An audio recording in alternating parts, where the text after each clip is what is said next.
Hello everyone शांति पाठशाला को मु आपण मानंकु एक नूतन वीडियो को स्वागत जनाउछि। आजिकार एही वीडियो रे आमे आलोचना करिबा एक सुंदर एवं हृदयस्पर्शी भाषण महिला दिवस उपलक्षे। वीडियोटी को आरंभ करिबा पूर्वरु सर्वप्रथमे आपण चैनल को सब्सक्राइब करिनियंतु एवं बेल आइकन टी को प्रेस करि दियंतु। चलंतु आरंभ करिबा। सम्माननीय सभापति महोदय, पूज्य गुरुजी ओ गुरुमा वृंद एवं मोर छोट बड़ भाई ओ भौणी माने तथा सभारे उपस्थित समस्त सभासदगण, आजिकार एही पवित्र दिवस रे मते किछि कहिबार सुजोग मिलिथिबारु मु निजकु धन्य मने करूअछि। आजि हेउछि मार्च मास 8 तारिख, आंतर्जातिक महिला दिवस। एही महिला दिवसर शुभ अवसर रे मु मातृशक्ति को प्रणाम जनाउछि।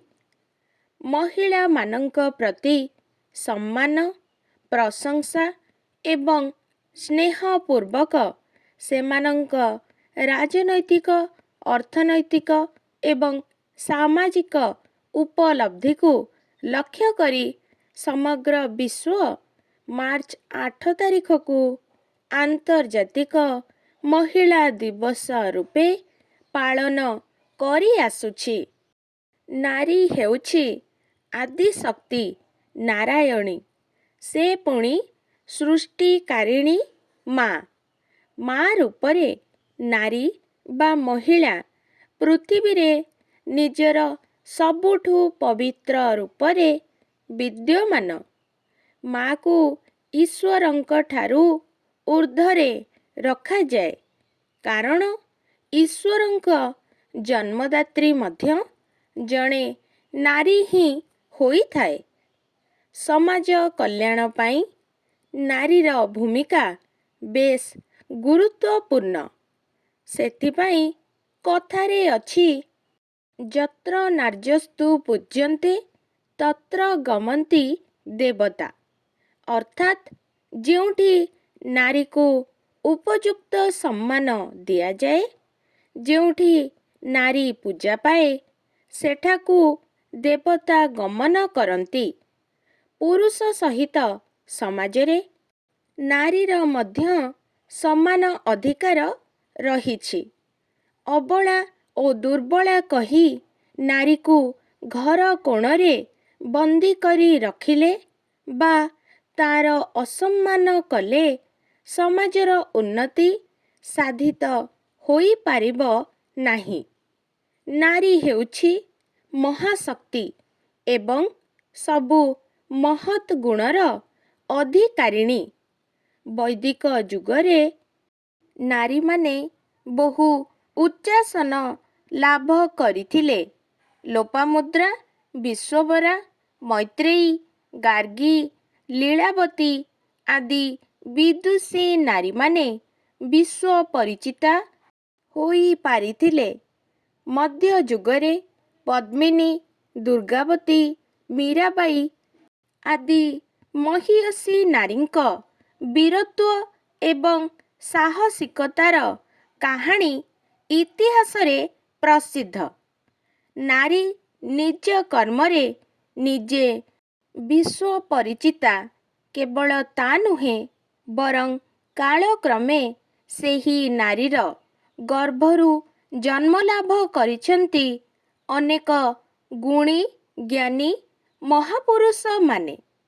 माता देवकींक गर्भरू श्रीकृष्ण, सची देवींक गर्भरू श्री चैतन्य, माता मेरींकठू प्रभु जीशुख्रीष्ट, त्रिशलांकठू गौतम बुद्ध, अमीनांकठू मोहम्मद एवं जिजाबाईंकठू छत्रपति शिवाजी, एमिति केते केते पुण्य जन्मा।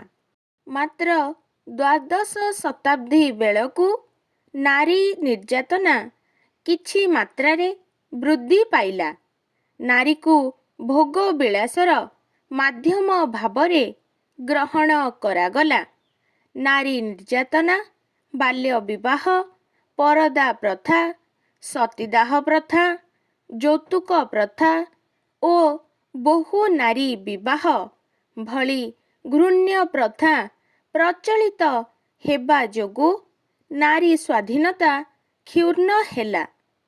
ରାଜା ରାମମୋହନ ରାୟ, ଈଶ୍ୱରଚନ୍ଦ୍ର ବିଦ୍ୟାସାଗର, ସ୍ୱାମୀ ଦୟାନନ୍ଦ ସରସ୍ୱତୀଙ୍କ ଭଳି ଦିଗ୍ଦର୍ଶକମାନଙ୍କ ସ୍ୱର ଉତ୍ତୋଳନ ଫଳରେ ନାରୀ ଜାଗରଣର ଏକ ନୂଆ ଅଧ୍ୟାୟ ସୃଷ୍ଟି ହେଲା।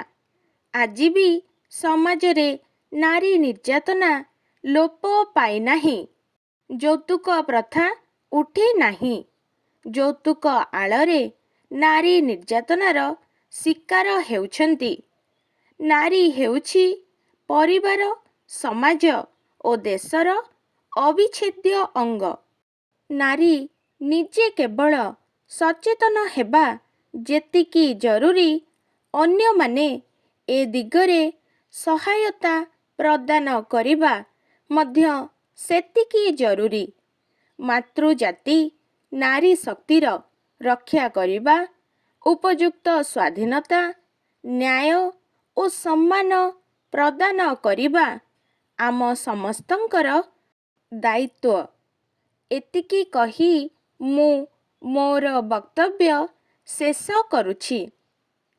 ଆଜିକାର ଭିଡ଼ିଓଟି ଆପଣଙ୍କୁ କିପରି ଲାଗିଛି କମେଣ୍ଟ ମାଧ୍ୟମରେ ନିଶ୍ଚୟ ଜଣାଇବେ ଏବଂ ଲାଇକ୍, ସେୟାର, ସବସ୍କ୍ରାଇବ୍ କରିବାକୁ ଜମାରୁ ଭୁଲିବେନି। ଧନ୍ୟବାଦ।